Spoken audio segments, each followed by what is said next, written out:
Si Nilo ay isang batang tila hindi nauubusan ng sipag at lakas. Kahit pa araw-araw ay gumigising siya bago pa sumikat ang araw.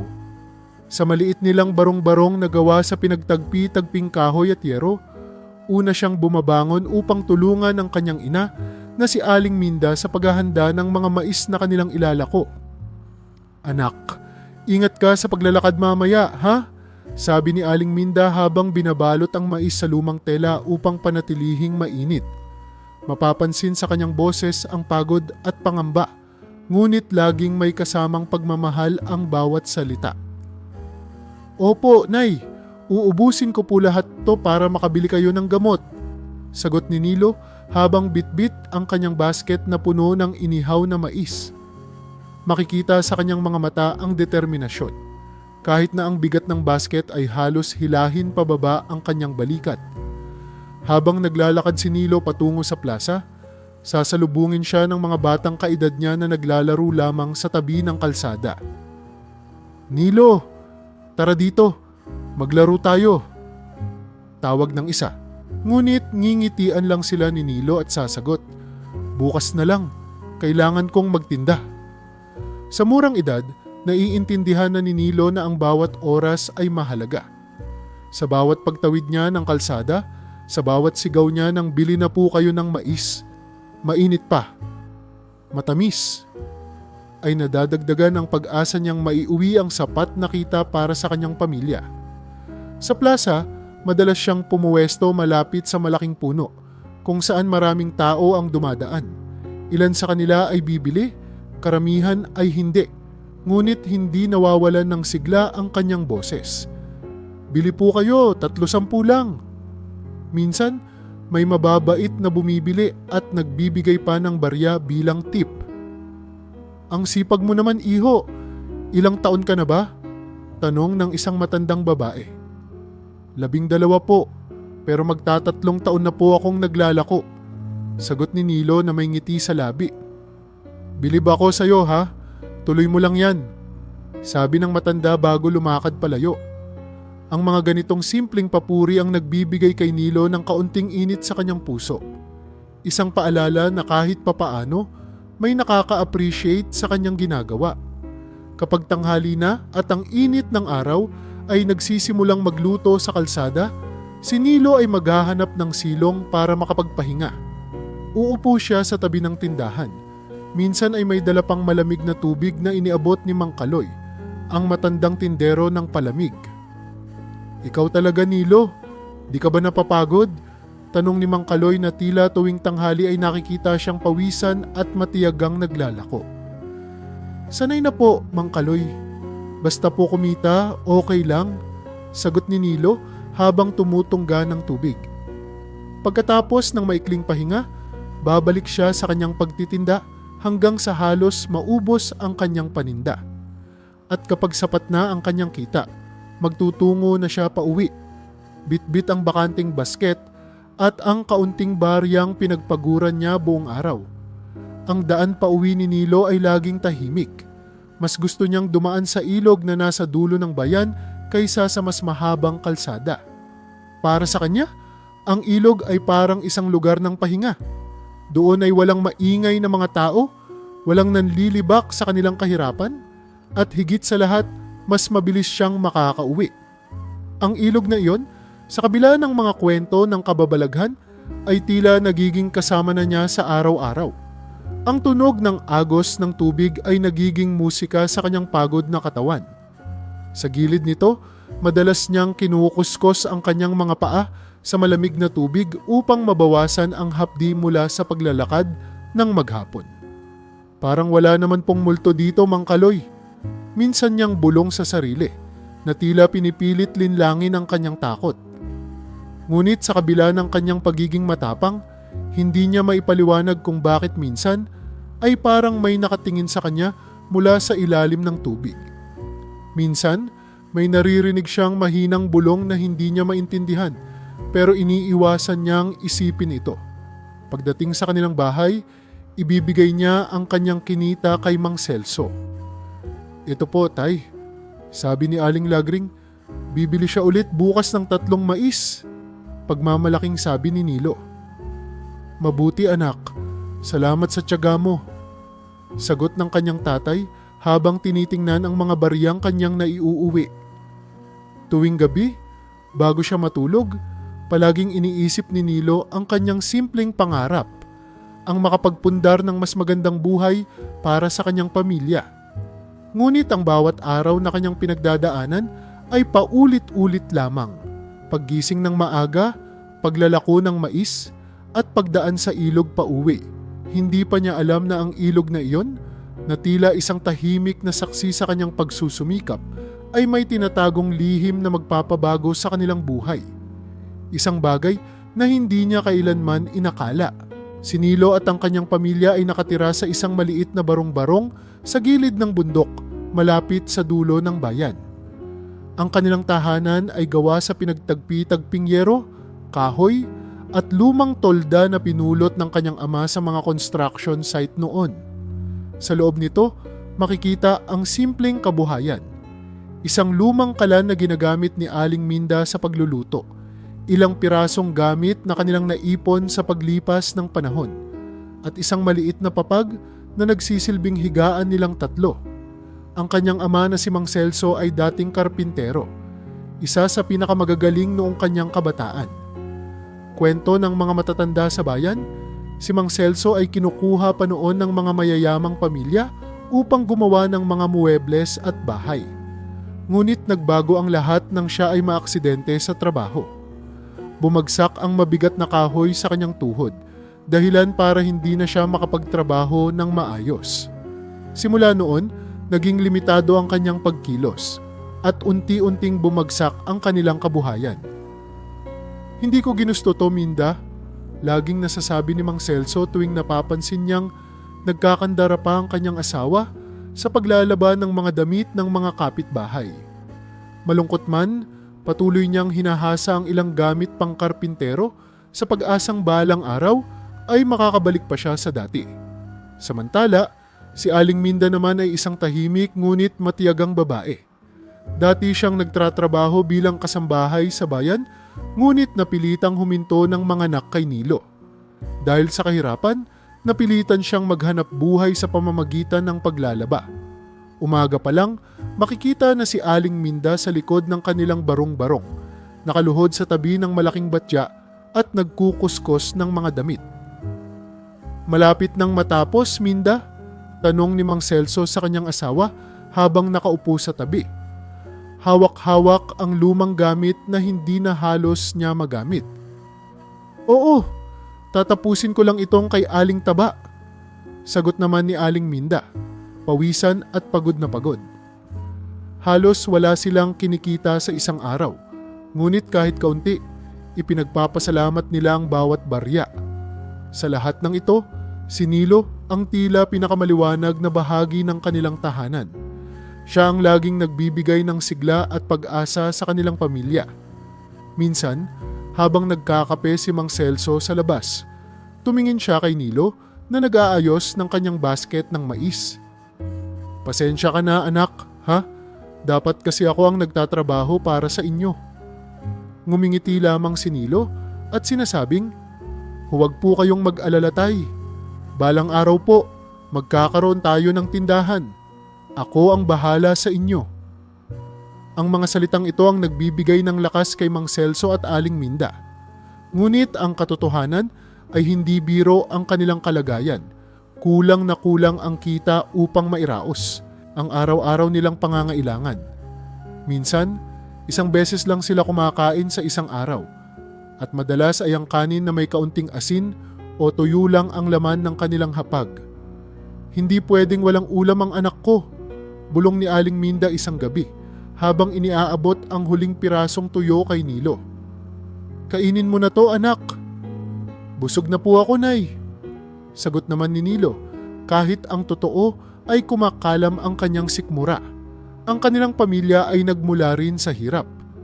Ang mga magulang ni Mang Celso ay mga magsasaka noon na hindi nakapag-ari ng sariling lupa. Samantalang si Aling Minda naman ay lumaki sa pamilya ng mga mangangalakal na nalugi dahil sa sunod-sunod na bagyo. Pareho silang sanay sa kahirapan Ngunit sabay nilang pinangarap na mabigyan ng mas magandang kinabukasan ang kanilang anak na si Nilo. Kahit hirap, palaging puno ng pagmamahal ang kanilang tahanan. Tuwing gabi, nagkukwento si Mang Celso kay Nilo habang sila ay nasa kanilang maliit na papag. Alam mo anak, kahit mahirap ang buhay, hindi tayo dapat sumusuko. Importante, hindi tayo magnanakaw at hindi tayo gagawa ng masama. Opo tay, balang araw po, magiging maginhawa rin ang buhay natin. Sagot ni Nilo habang pinipilit matulog kahit nakakaramdam pa rin ng gutom. Sa araw-araw na paglalako ni Nilo, ang pamilya niya ang laging nasa isip niya. Lahat ng pawis, pagod at sakit ng katawan ay tiniis niya upang makatulong sa kanila. Kaya't kahit pa may mga kwento ng kababalaghan sa kanyang dinaraanan, hindi siya natinag. Ang ilog, kahit patahimik at minsan ay nakakatakot, ay patuloy niyang tinatahak, iniisip na ito ang pinakamabilis na daan pauwi, patungo sa kanyang mga mahal sa buhay. Isang hapon, matapos ang maghapong paglalako ng inihaw na mais, naglakad si Nilo pauwi habang bitbit ang halos walang laman ng basket.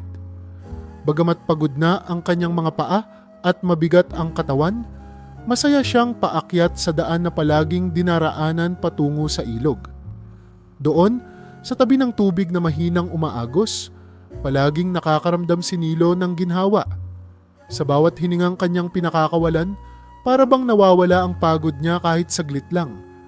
Tumigil siya sa isang tabi, pinagmasdan ng ilog na tila salamin ng tubig sa kinang ng dapit hapon. Nararamdaman niya ang malamig na simoy ng hangin na humahaplos sa kanyang pawisang muka. Para kay Nilo, ang ilog ay hindi lamang isang daan pauwi, kundi isang pahinga mula sa lahat ng hirap ng buhay. Habang naglalakad muli sa makitid na daan, napatigil ang kanyang mga mata sa isang bagay na lumulutang sa gitna ng ilog. Isang lumang sofa na inaanod-anod ng tubig. Bahagyang sumabit ito sa mga ugat ng puno sa gilid ng pampang, kaya't hindi ito tuluyang inanod palayo. Sa una, inisip ni Nilo na piraso lang ito ng basura, ngunit nang tinitigan niyang mabuti, napansin niyang buo pa ang sofa. Parang matibay pa, bulong niya sa sarili. Nilapitan niya ito at tinignan ng mas maigi. Kahit punit-punit ang upuan nito at bahagyang nakabaon sa tubig, naisip ni Nilo na maaari pa itong mapakinabangan. Magandang gamit ito sa bahay, sabi niya habang inaabot ang isang sanga para mahila ito. Wala silang maayos na gamit sa kanilang barong-barong. Tanging lumang papag lang ang inuupuan nilang tatlo. Isang sofa na kahit luma ay para bang isang kayamanan para sa kanila. Tumayo siya sa gilid ng tubig. Naghahanap ng lubid na naiwan niya sa kanyang basket para itali ang sofa at dahan-dahang hilahin ito sa lupa. Maging ang agos ng tubig ay parang naging mabagal ng sandaling iyon, na para bang hinahayaan ng bata na kunin ang matagal ng inaanod na bagay. Habang hinihila niya ang sofa, napansin niyang mabigat ito. Mas mabigat kaysa sa inaakala niya. Kinakailangan niyang gamitin ang lahat ng lakas para maialis ito sa pagkakabaon sa putik.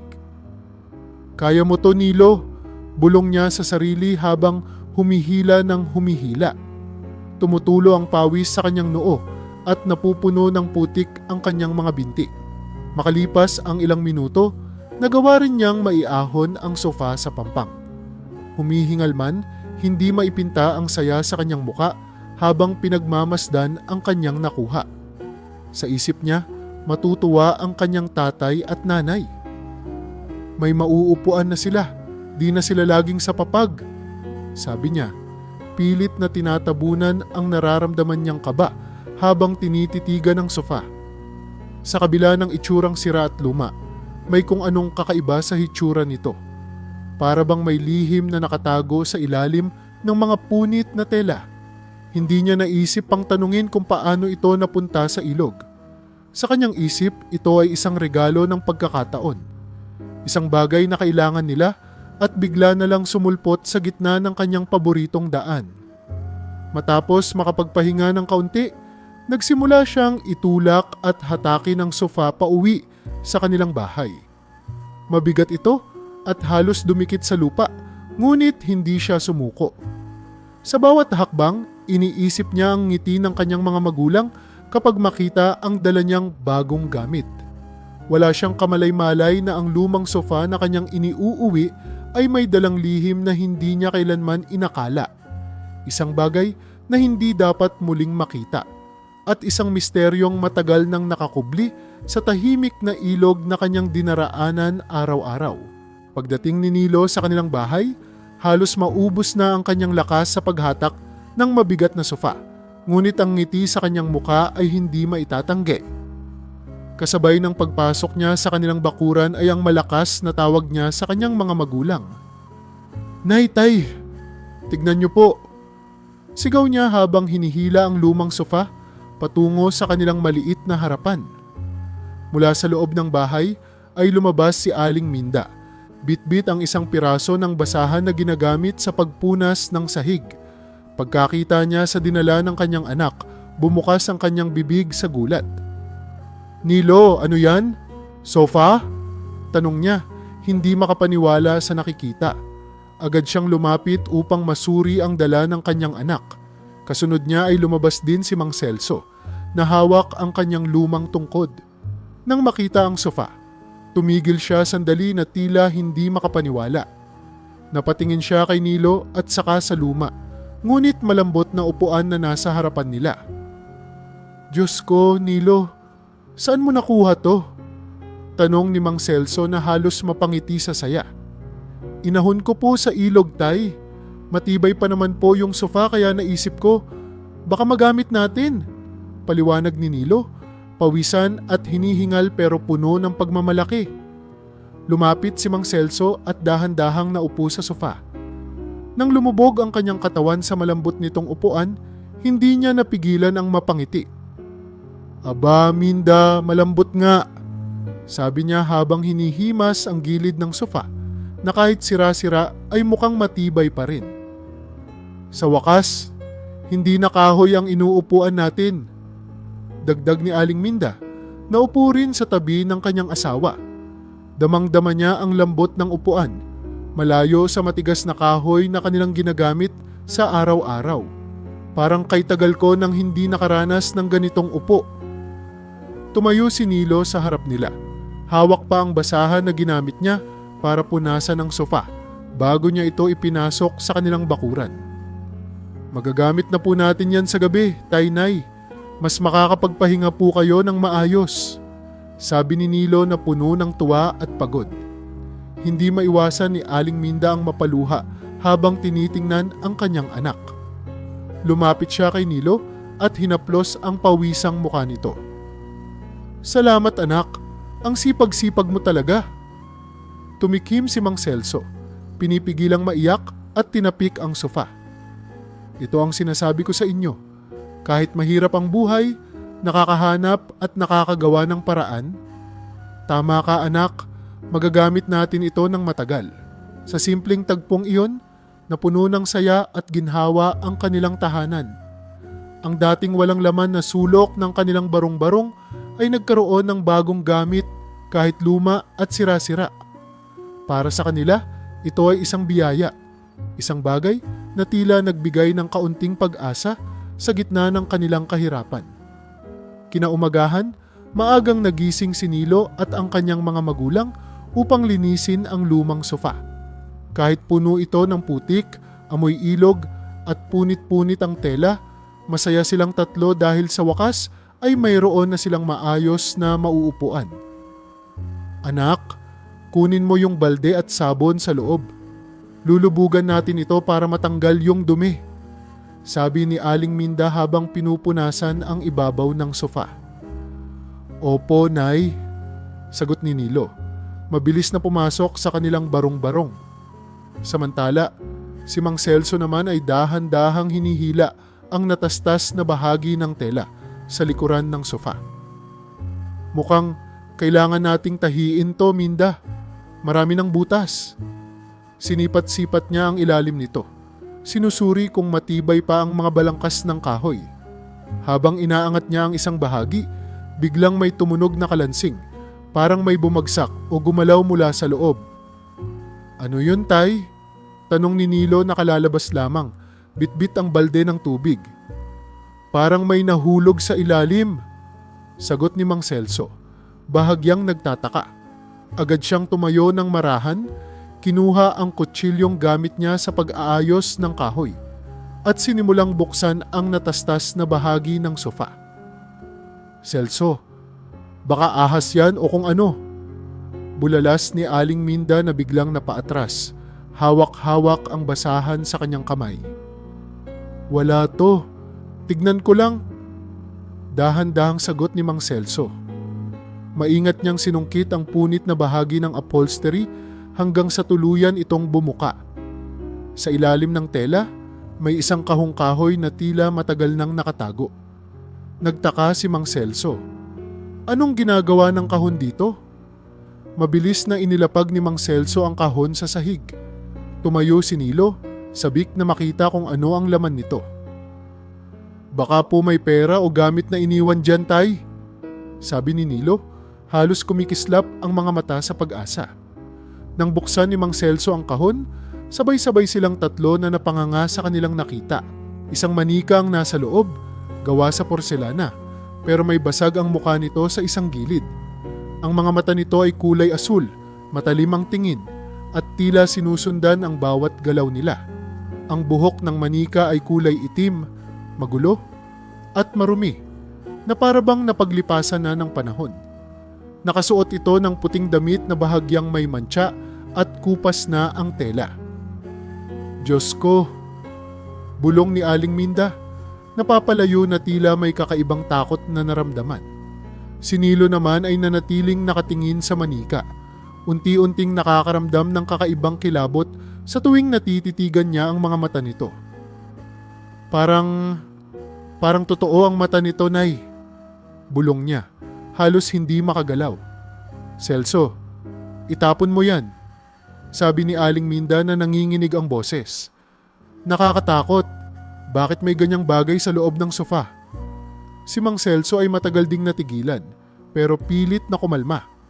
"Baka laruan lang ito ng dating may-ari.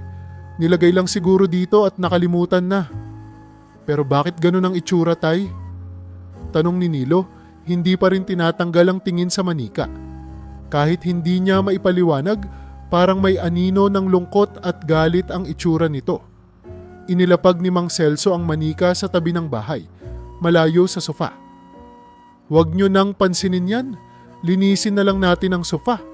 Baka maayos pa talagang to." Ngunit kahit anong pilit nilang ipagpatuloy ang paglilinis, hindi mawala sa kanilang isipan ang manika. Parang hindi ito ordinaryong bagay. Si Nilo, sa tuwing tumitingin sa tabi ng bahay kung saan inilapag ang manika, ay nararamdaman ang lamig na tila bumabalot sa paligid. Sa hapon ding iyon, habang nag-iigib ng tubig si Nilo, muli niyang naramdaman ang hindi maipaliwanag na pakiramdam. Para bang may mga matang nagmamasid sa kanya. Nang lumingon siya, nakita niya ang manika sa tabi ng bahay. Ang mga asul nitong mata ay nakatuon sa kanya, kahit wala namang gumalaw dito. "Hindi po normal yung manika, Nay," mahinang sabi ni Nilo nang makabalik sa loob ng bahay. Ngunit sa ngayon, itinuring ng kanyang ama at ina na bunga lang ito ng pagod at imahinasyon ng bata. Ngunit sa kanilang pagbalik sa sofa at pagliligpit ng kalat, hindi nila alam na ang manikang iyon, na kanilang tinatawag na basag at luma, ay may dalang lihim na matagal nang nakakubli sa tahimik nilang paligid. Bagamat sira at luma na ang manika, hindi nila ito itinapon. "Respeto na lang sa dating may-ari," sabi ni Mang Celso habang inilapag muli ang manika sa tabi ng kanilang bahay. Kahit na may nararamdaman silang kakaiba sa itsura nito, lalo na sa mga mata nitong tila nakatitig at sumusunod sa kanilang galaw, pinili nilang huwag itong itapon. Para kay Aling Minda, baka ito ay mahalagang bagay sa dating may-ari at hindi nararapat na bastusin. "Iwan na lang natin dyan," sabi ni Aling Minda na sinusubukang itago ang kanyang kaba. "Baka napag-iwanan lang at wala namang masamang ibig sabihin." Basta't hindi nakakasama, ayos lang. Dagdag ni Mang Celso. Pilit na binabaliwala ang nararamdaman niyang kakaibang lamig tuwing tinititigan niya ang manika. Si Nilo naman, kahit may kaunting takot, ay sinubukan ding ituring na wala lang ang bagay na iyon.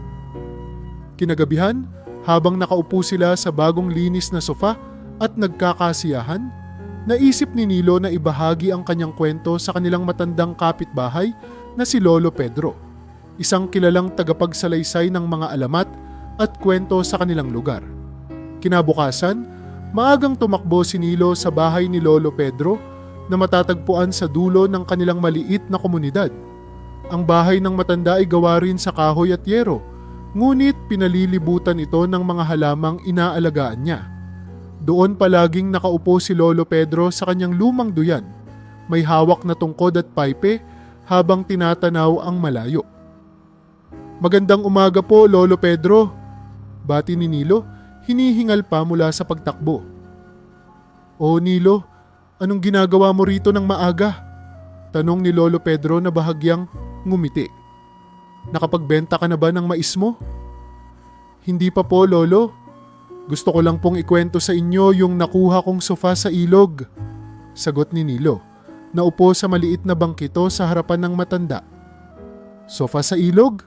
tanong ni Lolo Pedro, biglang sumeryoso ang mukha. "Bakit may sofa ron?" "Hindi ko po alam, Lolo, pero buo pa yung sofa, kahit luma na. Inuwi ko po sa bahay kasi wala naman kaming mauupuan na malambot. Pero may nakita po kaming manika sa loob. Porselana po, may basag ang muka at kulay asul ang mata." Kwento ni Nilo, sabay tingin sa matanda. Hindi kumibo si Lolo Pedro.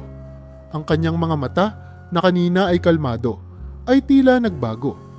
Tumitig siya kay Nilo ng matagal bago nagsalita. "Anong sinabi mo? Manika na porselana? May basag ang muka?" tanong ni Lolo Pedro, halos pabulong, at biglang nawala ang kanyang ngiti. "Opo, Lolo. Nakakatakot po yung itsura, pero hindi namin tinapon kasi baka po mahalaga yon sa dating may-ari," sagot ni Nilo, na ngayon ay nagtataka sa reaksyon ng matanda. Huminga ng malalim si Lolo Pedro at tumingin sa malayo. Maraming taon na ang nakakalipas. May kwento tungkol sa isang pamilya sa bayan na to. Isang mayamang pamilya na bigla na lang naglaho. Ang natatandaan ko lang ay ang kwento ng kanilang anak na babae. Isang bata na laging may dalang manika na porselana, puti ang damit at may asul na mata. Natigilan si Nilo. "Ano pong nangyari sa kanya, Lolo?" "Nawala ang batang iyon," patuloy ni Lolo Pedro. Bumababa ang boses niya na parang natatakot ding sabihin ang kwento. Bigla na lang nawala isang gabi, at mula noon may mga kwento na ang manika niya ay hindi na nakita. May mga nagkukwento rin na ang mga bagay na ginagamit nila ay tila may naiiwang sumpa. Nanlamig si Nilo sa kanyang narinig. "Sumpa po, Lolo." "Hindi ko sinasabing sumpa agad, Nilo," sagot ni Lolo Pedro, tinapik ang balikat ng bata. "Pero mag-ingat kayo. Kung totoo ang manikang yan, hindi mo dapat binabaliwala ang mga kwento ng nakaraan." "Totoo po ba yon, Lolo?" tanong ni Nilo, kinakabahan na. "Alam mo, anak, sa bawat bagay na may iniwang alaala, may kasamang bigat o lihim. Baka yung sofa at manika ay may kwentong matagal nang nakalimutan," sagot ni Lolo Pedro, muling tumingin sa malayo. "Basta mag-ingat ka, Nilo. Kung may maramdaman kayong kakaiba, huwag niyo hayaang manatili sa loob ng bahay yang manika." Nagpaalam si Nilo sa matanda, ngunit sa kanyang pagbabalik sa bahay, dala-dala niya ang bigat ng kwento ni Lolo Pedro. Sa kanyang isipan, paulit-ulit na bumabalik ang itsura ng manika, ang basag nitong muka at ang malamlam nitong asul na mata na tila nagmamasid sa kanya. Pagbalik ni Nilo sa kanilang bahay, nadatnan niya ang kanyang mga magulang na abala sa pag-aayos ng kanilang hapunan. Nakaupo si Mang Celso sa bagong sofa, tila nagugustuhan na rin ang lambot nito. Samantalang si Aling Minda ay nagluluto ng kaunting sinigang na gulay sa kanilang maliit na kalan. "Nay, Tay, may ikukwento po ako," sabi ni Nilo na medyo nag-aalangan ngunit ramdam ang kaba sa kanyang boses. "Ano na naman yan, anak?" tanong ni Mang Celso. Nakataas ang kilay habang inaabot ang kanyang tungkod upang umayos ng upo. "Kinausap ko po si Lolo Pedro kanina. Kinuwento ko sa kanya yung sofa at yung manikang nakita natin sa ilalim. Sabi niya, may kwento raw po yung manika. Nawala raw ang dating may-ari nun. Baka raw may sumpa." Saglit na natahimik si Mang Celso at Aling Minda. Napatigil si Aling Minda sa paghalo ng niluluto at tinitigan ng kanyang anak. "Anong sumpa ang sinasabi ni Lolo Pedro?" Manika lang naman yun, Nilo," sabi niya. Ngunit halata sa kanyang boses ang bahagyang kaba. "Oo nga," sabat ni Mang Celso, pilit na pinapatahimik ang sarili. "Masyado lang maraming kwento si Lolo Pedro. Matanda na yon. Minsan nagkukwento lang ng kung ano-ano para may makinig sa kanya. Pero tay, para po kasing..." Sinubukan ni Nilo na ipagpatuloy ang kanyang sinasabi, ngunit mabilis siyang pinutol ni Mang Celso. "Tama na yan, Nilo," madiin na sabi nito. "Manika lang yon. Kung takot ka, itatapon ko na lang kung gusto mo. Pero hindi dapat tayo natatakot sa mga bagay na walang buhay." Tumahimik si Nilo. Gusto niyang maniwala sa kanyang tatay, ngunit hindi niya maalis sa isip ang mga mata ng manika na tila sumusunod sa bawat galaw nila. "Manika lang yun, anak," dagdag ni Aling Minda. "Subukang gawing kalmado ang sitwasyon. Magdasal lang tayo bago matulog. Walang masamang mangyayari sa atin." At doon natapos ang usapan. Sa gabing iyon, pilit nilang ibinalik ang normal nilang mga gawain. Kumain ng hapunan ng sama-sama, nagdasal, at natulog ng maaga. Ngunit habang nakahiga si Nilo, hindi niya mapigilan ang sarili na pakinggan ang paligid. Parang mas malamig kaysa dati. Minsan, para bang may naririnig siyang mahinang kalansing mula sa labas kung saan nila iniwan ang manika. Kinabukasan, nagising si Nilo sa tawag ng kanyang tatay. "Nilo, bumangon ka na. Tignan mo ang nanay mo." Agad siyang bumangon mula sa papag at nakita niyang nakahiga si Aling Minda sa kanilang maliit na higaan, namumutla at nanginginig. Halata sa kanyang mukha ang matinding panghihina. "Anong nangyari kay nanay, tay?" tanong ni Nilo, kinakabahan habang lumalapit sa kanyang ina. "Hindi ko alam, anak. Pagkagising ko kanina, ganito na siya. Nilagnat ng biglaan," sagot ni Mang Celso. Ang boses ay puno ng pag-aalala. "Kahapon lang ay maayos siya. Ano kayang nangyari?" "Hindi po kaya yung manika?" tanong ni Nilo, halos pabulong. "Tama na yang sinasabi mo, Nilo," sagot ni Mang Celso, mas mataas ang tono ng boses kaysa dati. "Huwag mong idadamay ang manika na yon. Hindi naman yun totoo." Ngunit kahit sinasabi niya ito, hindi maikakaila ang kaba na bumabalot sa kanyang muka. Umupo si Nilo sa tabi ng kanyang ina at hinawakan ng malamig nitong kamay. "Nay, gagaling ka po, ha? Tatawag po tayo ng albularyo kung kailangan." Napahikbi si Aling Minda, bahagyang nagmulat ng mata at mahina niyang sinabi, "Kaya ko to, anak. Huwag kayong mag-alala." Ngunit halata ang bigat ng kanyang paghinga. Habang tumatakbo ang oras, hindi mawala ang takot ni Nilo. Hindi ito pangkaraniwang lagnat, parang biglaan itong dumating na walang dahilan. Napansin din niyang tuwing tititigan niya ang manika sa labas, parang mas buhay ang mga mata nito kaysa dati. Sa isip ni Nilo, bumabalik ang kwento ni Lolo Pedro, ang sumpa, ang pagkawala ng bata, at ang manika na tila puno ng galit at lungkot. Ano nga ba ang lihim ng manikang iyon? Sa araw na yon, nagdesisyon si Nilo na bantayan ang kanyang ina. Ngunit sa loob-loob niya ay alam niyang hindi nila dapat binabaliwala ang kakaibang bagay na kanilang natagpuan. Magsisimula nang dumating ang mga tanong at pangamba na unti-unting babalot sa kanilang tahanan. Mga tanong na hindi madaling masagot. Kinahapunan, nagdesisyon si Mang Celso na ipatawag ang manggagamot sa kanilang baryo. Si Aling Flora, isang kilalang albularyo na madalas nilang tinatakbuhan kapag may hindi maipaliwanag na pangyayari or sakit sa kanilang lugar. Pasensya na po, Aling Flora, pero bigla pong nagkasakit ang asawa ko. Parang nilalagnat pero hindi pangkaraniwan. Hindi po namin alam kung bakit. Paliwanag ni Mang Celso habang hawak ang tungkod at tinutulungan ng matanda na makapasok sa kanilang barong-barong. Si Aling Flora ay isang matandang babae na may mahabang puting buhok at matalim na tingin. Nakasuot siya ng simpleng saya at may dalang maliit na bayong na puno ng halamang gamot at mga gamit sa panggagamot. Pagkapasok niya, lumapit siya kay Aling Minda na nakahiga pa rin, namumutla at nanghihina. Kinuha ni Aling Flora ang kamay nito, kinapa ang pulso at tinitigan ang kanyang muka na parang may iniisip. Matagal na ba siyang ganito?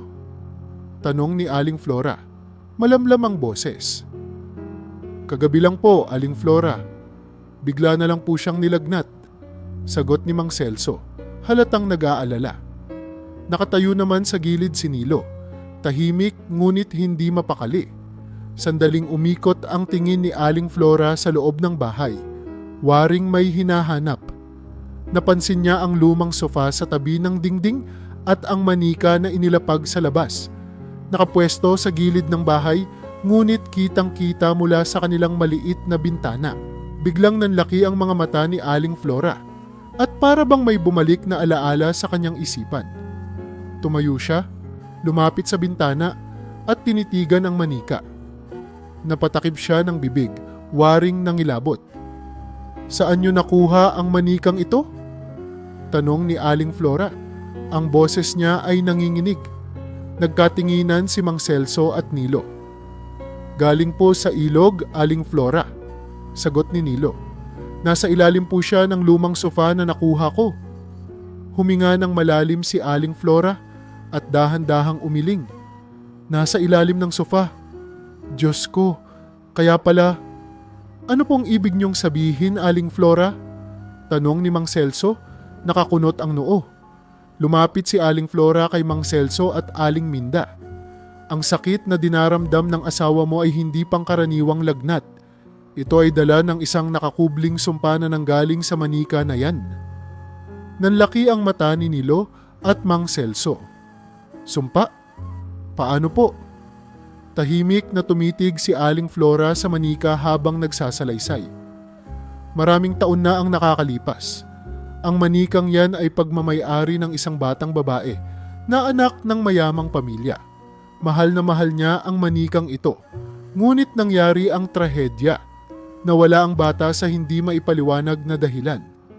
Mula noon, sinasabing ang manikang ito ay sumunod sa bawat kalamidad na dumating sa kanilang pamilya hanggang sa sila ay naglaho ng tuluyan. Pero bakit po nandito yung manika? Ano pong ibig sabihin nito? Tanong ni Nilo. Ngayon ay hindi na maitago ang kaba sa kanyang boses. May mga nagsasabing ang kaluluwa ng bata ay nakakulong sa manika. Ang sinumang makatagpo nito ay magiging biktima ng kanyang galit at lungkot. Ang sofa na iyon, kung saan mo nakuha ang manika, ay tila naging taguan ng nakaraang hindi matahimik. At dahil dinala mo ito sa inyong tahanan, ang puwersang iyon ay sumunod sa inyo. Nakakalungkot mang sabihin, pero ang sakit ni Minda ay bunga ng presensya ng manikang yan. Ang manikang iyon ay nagtataglay ng dilim na hindi basta-basta mawawala. Dagdag pa ni Aling Flora habang dahan-dahang tumutungo, tila nagdadasal sa sarili. Paano natin maaalis ang sumpa, Aling Flora? Tanong ni Mang Celso. Ngayon ay halatang natatakot na rin. Dapat itong isauli kung saan ito nanggaling. Sagot ni Aling Flora. Mahigpit ang tono ng kanyang boses. Ang ilog, doon ito nagmula. Doon ito dapat bumalik. Ngunit dapat ninyong gawin ito ng maingat sapagkat hindi madali ang pakikipag-usap sa mga bagay na hindi natin nakikita. Napalunok si Nilo.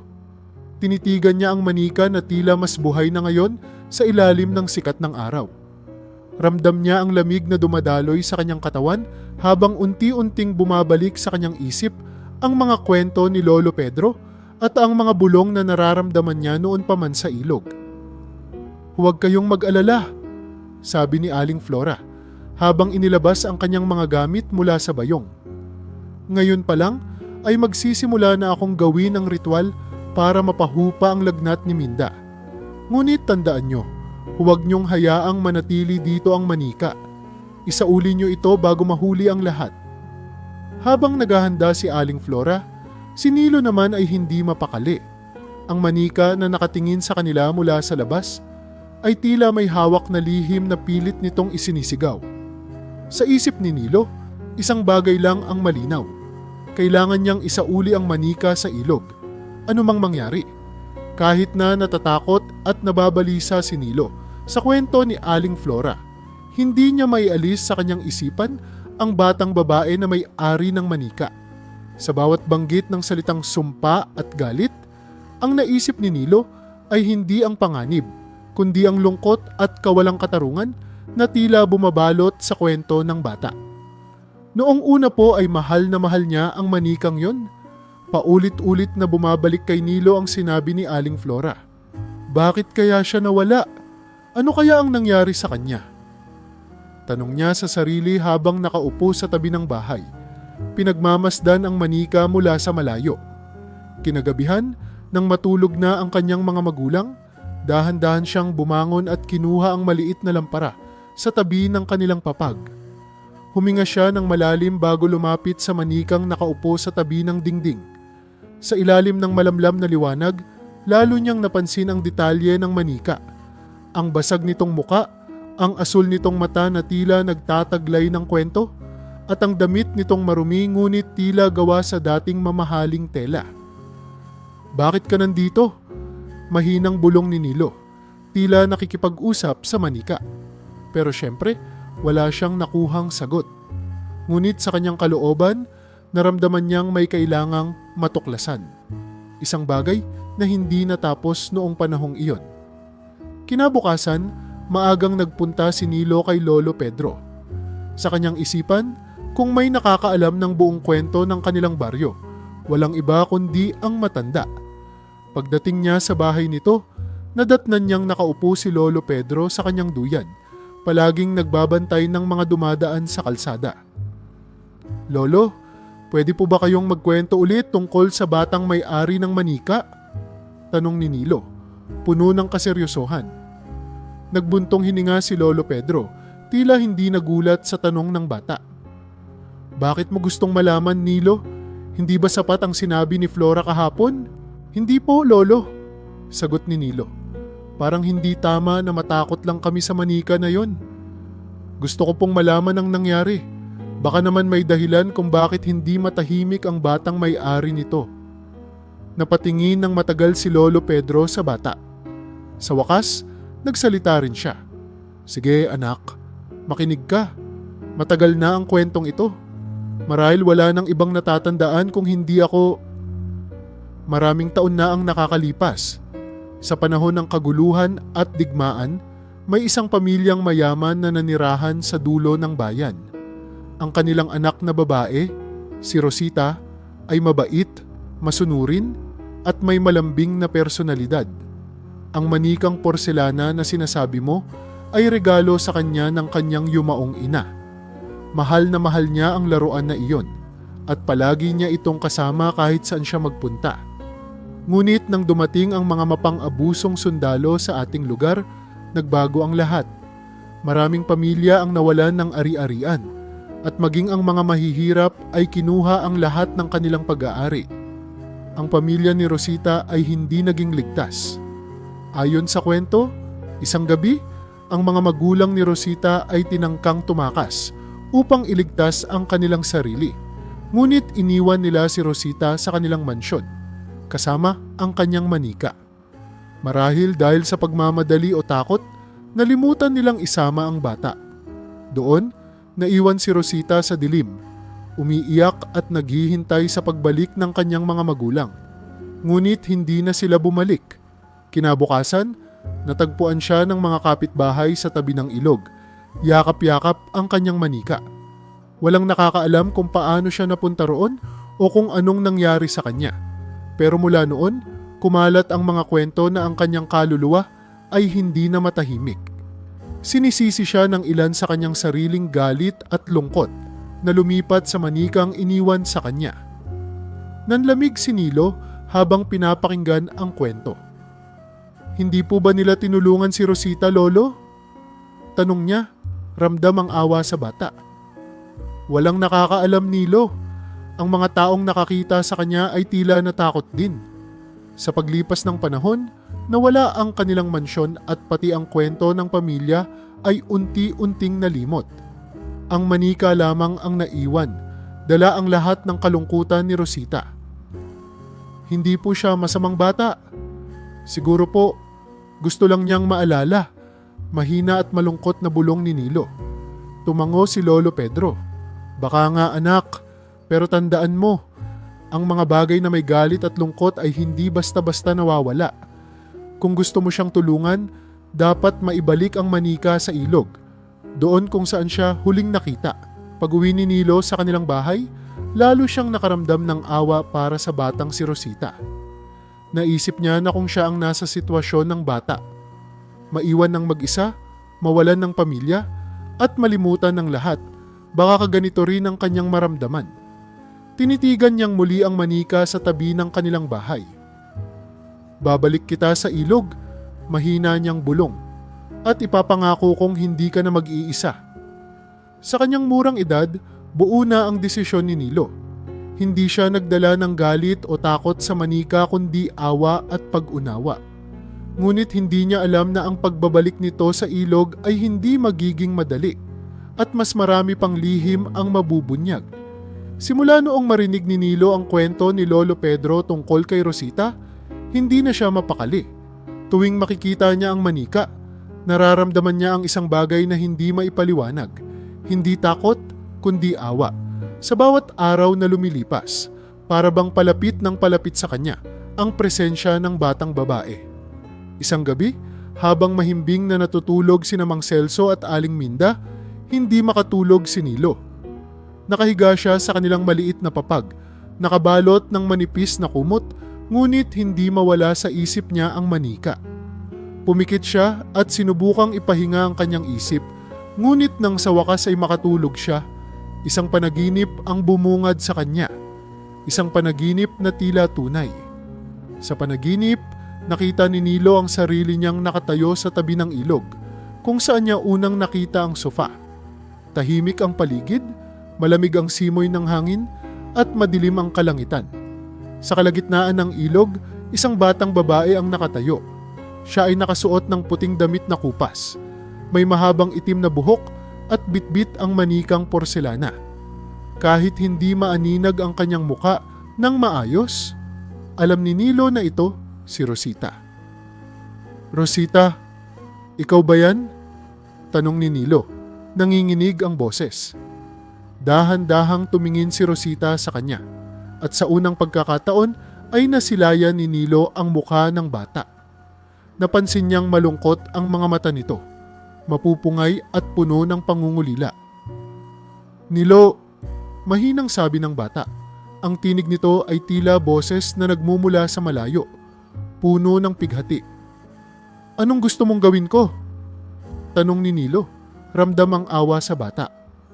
Sa kabila ng malamig na paligid, lumapit siya sa gilid ng ilog. Nagtatakang bakit tila hindi siya natatakot sa presensya nito.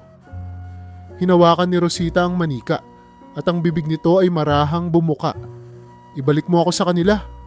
Kanino? Tanong ni Nilo. Pag-uwi ni Nilo sa kanilang bahay, lalo siyang nakaramdam ng awa para sa batang si Rosita. Naisip niya na kung siya ang nasa sitwasyon ng bata, maiwan ng mag-isa, mawalan ng pamilya, at malimutan ng lahat, baka kaganito rin ang kanyang maramdaman. Tinitigan niyang muli ang manika sa tabi ng kanilang bahay. Babalik kita sa ilog, mahina niyang bulong, at ipapangako kong hindi ka na mag-iisa. Sa kanyang murang edad, buo na ang desisyon ni Nilo. Hindi siya nagdala ng galit o takot sa manika kundi awa at pag-unawa. Ngunit hindi niya alam na ang pagbabalik nito sa ilog ay hindi magiging madali at mas marami pang lihim ang mabubunyag. Simula noong marinig ni Nilo ang kwento ni Lolo Pedro tungkol kay Rosita, Hindi na siya mapakali. Tuwing makikita niya ang manika, nararamdaman niya ang isang bagay na hindi maipaliwanag. Hindi takot, kundi awa. Sa bawat araw na lumilipas, para bang palapit ng palapit sa kanya ang presensya ng batang babae. Isang gabi, habang mahimbing na natutulog sina Mang Celso at Aling Minda, hindi makatulog si Nilo. Nakahiga siya sa kanilang maliit na papag, nakabalot ng manipis na kumot, ngunit hindi mawala sa isip niya ang manika. Pumikit siya at sinubukang ipahinga ang kanyang isip, ngunit nang sa wakas ay makatulog siya, isang panaginip ang bumungad sa kanya. Isang panaginip na tila tunay. Sa panaginip, nakita ni Nilo ang sarili niyang nakatayo sa tabi ng ilog, kung saan niya unang nakita ang sofa. Tahimik ang paligid, malamig ang simoy ng hangin, at madilim ang kalangitan. Sa kalagitnaan ng ilog, isang batang babae ang nakatayo. Siya ay nakasuot ng puting damit na kupas.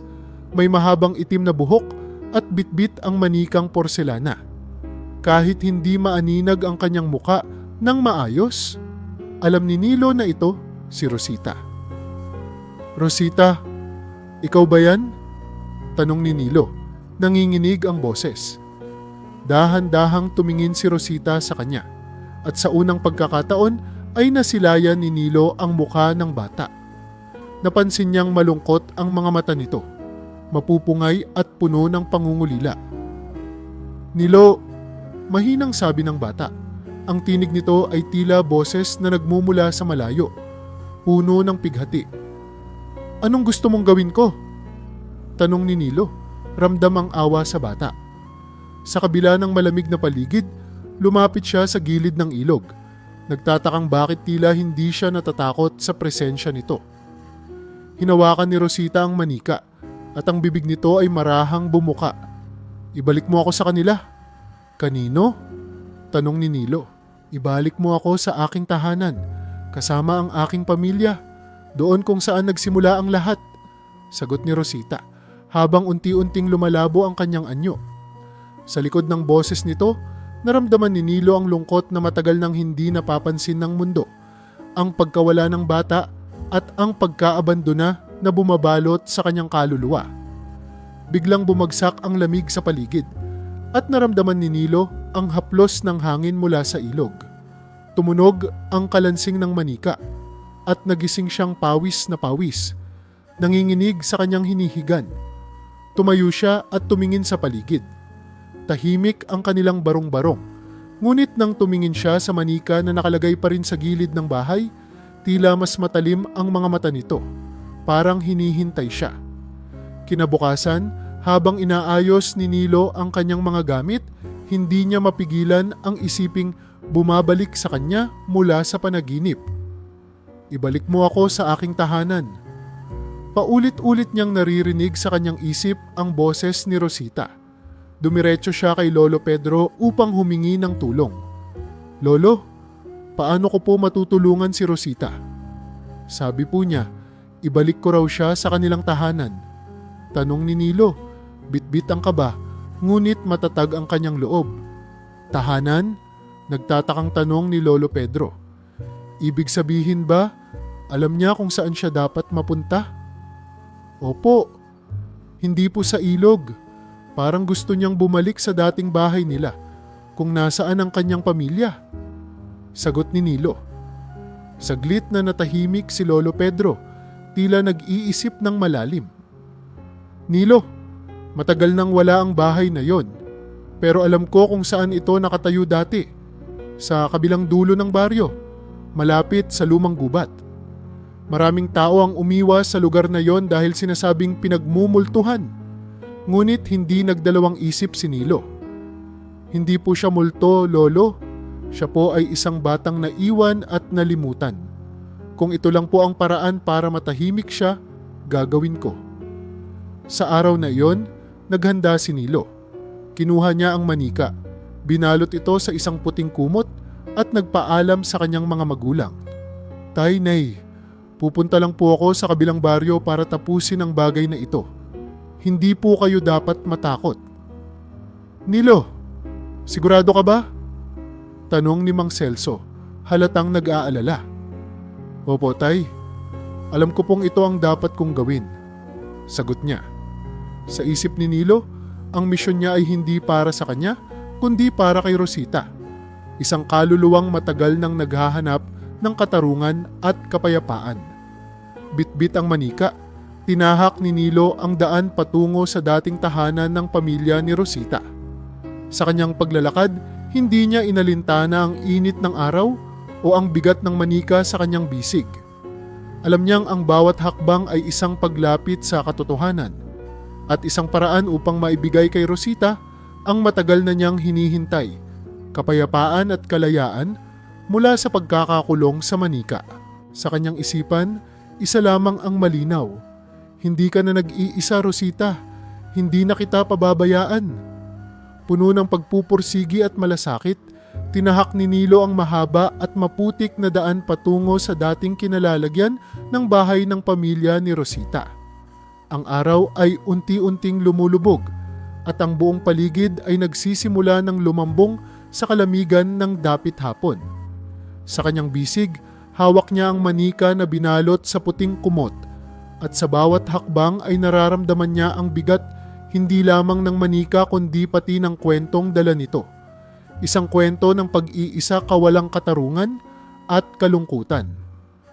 Matapos ang ilang oras na paglalakad, narating ni Nilo ang lupaing niluma ng panahon, ang lugar kung saan dating nakatayo ang mansyon ng pamilya ni Rosita.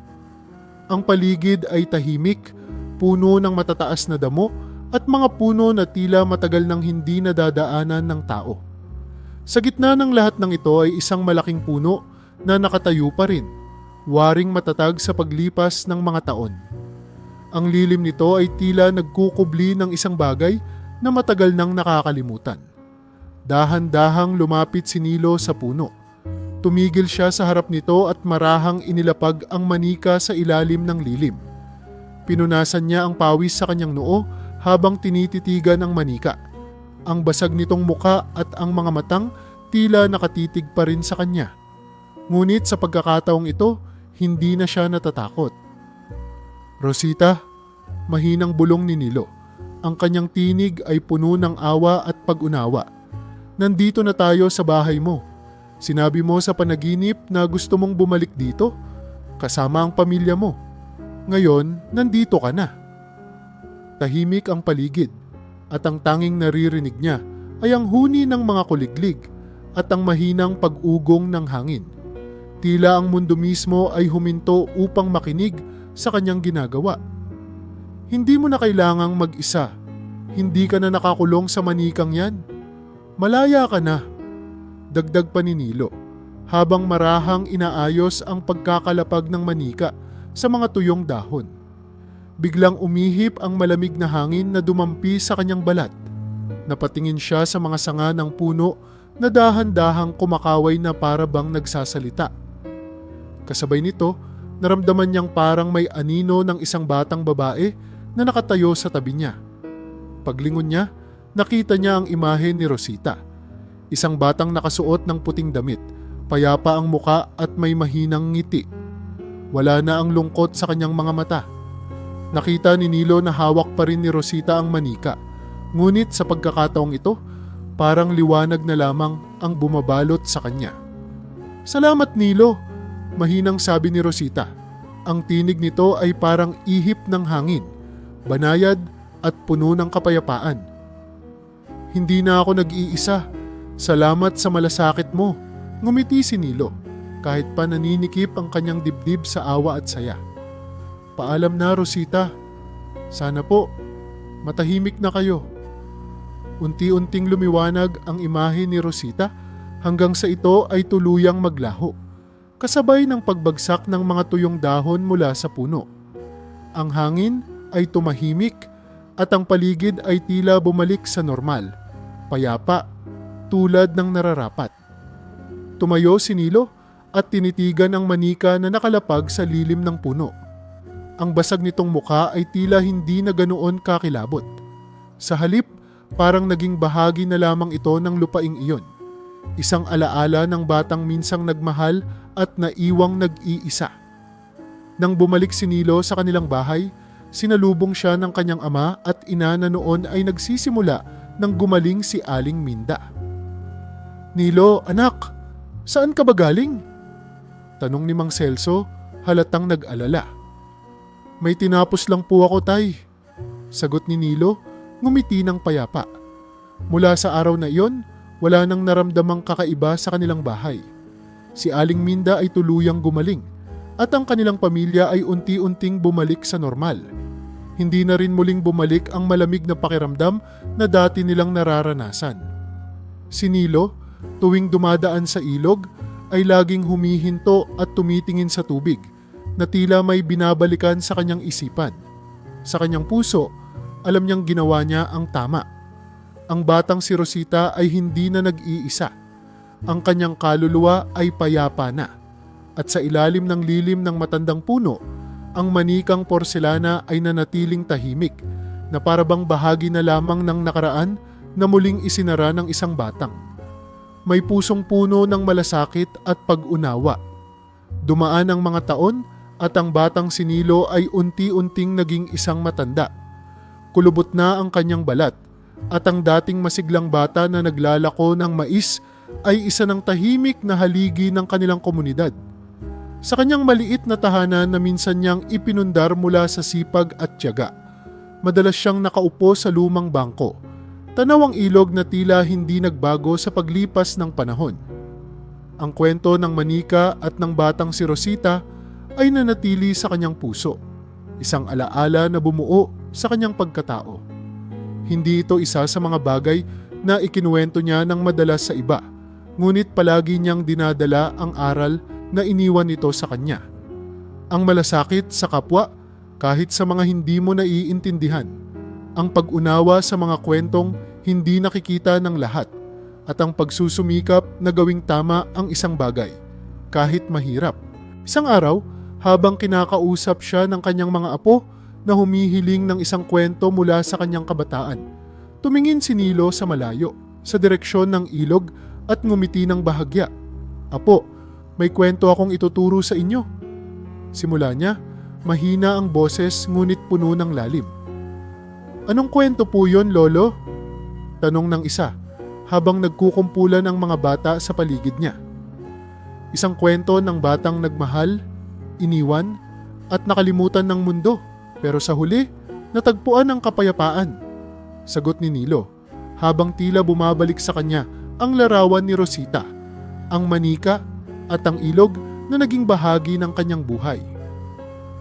"Anong ibig sabihin po noon, Lolo?" tanong ng isa pang bata. Sabik na marinig ang paliwanag. "Ang ibig sabihin, mga apo, ay minsan sa buhay, makakatagpo kayo ng mga kwentong mahirap intindihin o hindi ninyo mauunawaan. Pero kung pagbibigyan nyo ito ng puso at malasakit, magiging dahilan ito para mabuo ang pagkatao ninyo." Tahimik ang mga bata, nakikinig habang nakatingin sa kanilang lolo. Sa isip ni Nilo, bumabalik ang alaala ng batang si Rosita. Ang kalungkutan sa kanyang mata, ang basag na mukha ng manika, at ang pangakong tinupad niya para mabigyan ng katahimikan ang isang kaluluwang matagal nang naghihintay. Nang mag-isa na si Nilo sa kanyang duyan, tinitigan niya ang ilog mula sa malayo. Sa pag-agos ng tubig, para bang naririnig niya ang boses ng batang babae na minsan niyang tinulungan. "Salamat, Nilo," bulong ng hangin, isang pamilyar na tinig na bumalot sa paligid. Ngumiti si Nilo habang pumikit at huminga ng malalim.